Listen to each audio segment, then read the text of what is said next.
I now would like to introduce our second speaker, Lilith Ferreyra-Carroll from Tenny, who will give a 3-minute statement. You're very welcome, Lilith.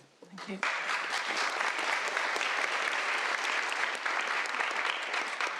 This speech is dedicated to the memories of Brianna Gay and Zen Black. Much will have been said today around quotas, diversity and gender inclusion in Irish politics, which of course must include trans women and other gender minorities. As a Tenny representative working with trans people in Ireland, it is important to also address the duty that all elected officials across the political spectrum already have in this Parliament to listen to our community, lift our voices and perspectives as equals, and accurately reflect our truth, so that barriers blocking our political participation are identified and removed.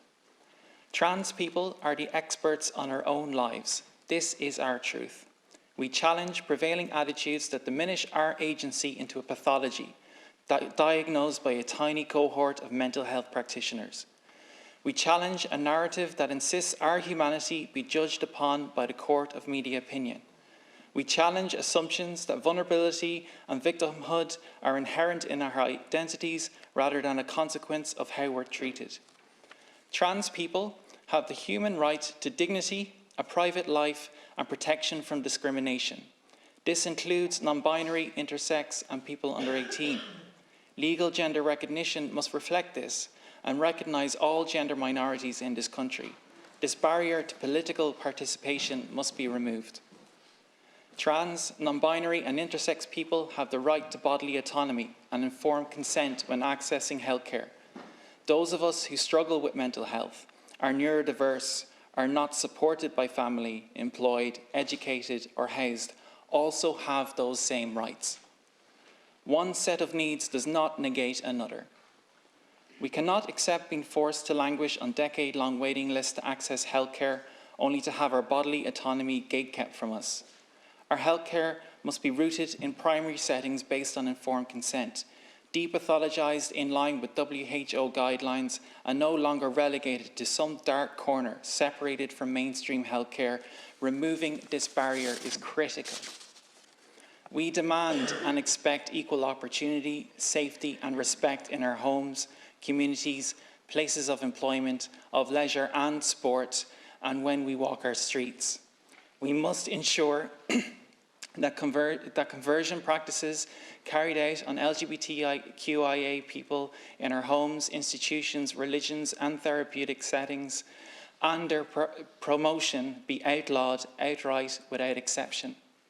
All politicians must speak out against and work to eradicate a culture of transphobia in our society that harms everyone and emboldens thugs to carry out hate-motivated attacks. This goes beyond legislation.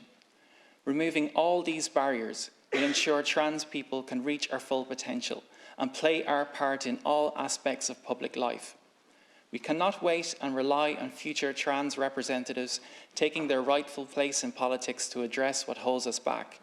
We must all clear a path now for that inclusion to blossom. Thank you.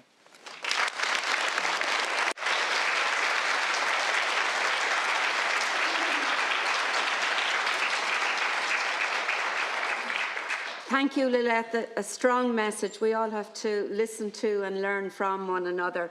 And I now invite Senator Annie Hoy to respond to Lilith's statement. Thank you very much. First of all, I just want to welcome everyone here today. It really warms your heart to see a chamber filled with women when we so often glance around and our representation is nowhere where it needs to be. I'm sure I speak for everyone in the room when I say how welcome it is that we are sharing this platform for International Women's Day with Tenny and to have Lilith address us. I'm open to correction, but I believe you, Lilith, are the first trans woman, trans person to address this House, and it is a huge honour for me to be here today as part of this historical moment.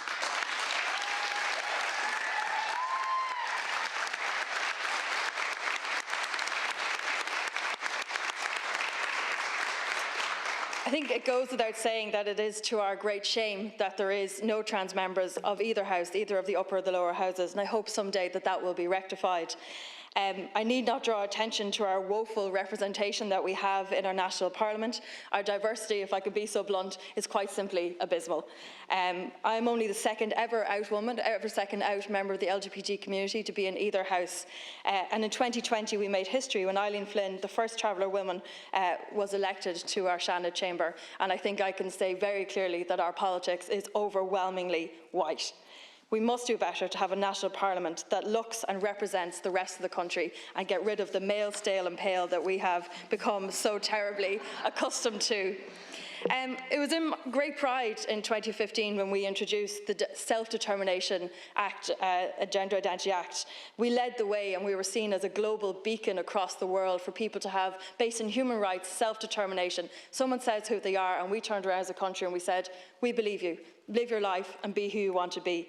But it's also to my great shame that we have one of the worst trans healthcare systems in Europe.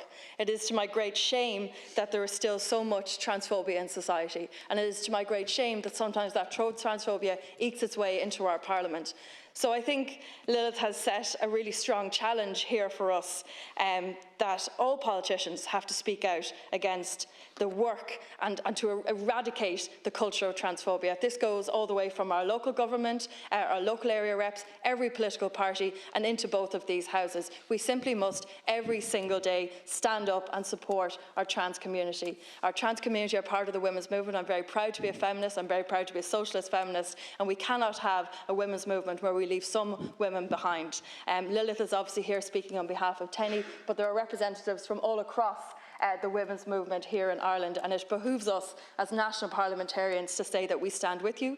We will not just lift your voices, to pass over the microphone. I'm aware that I have the microphone right now, but someday I hope that each and every one of you have the microphone in here, that you are able to address a future generation of women coming in here. So I just want to thank Lilith for sharing this platform with us. I'm honoured to be part of this historical day with all of you, but I'm particularly honoured to be a part of a historical International Women's Day in our national Irish Parliament that includes all women.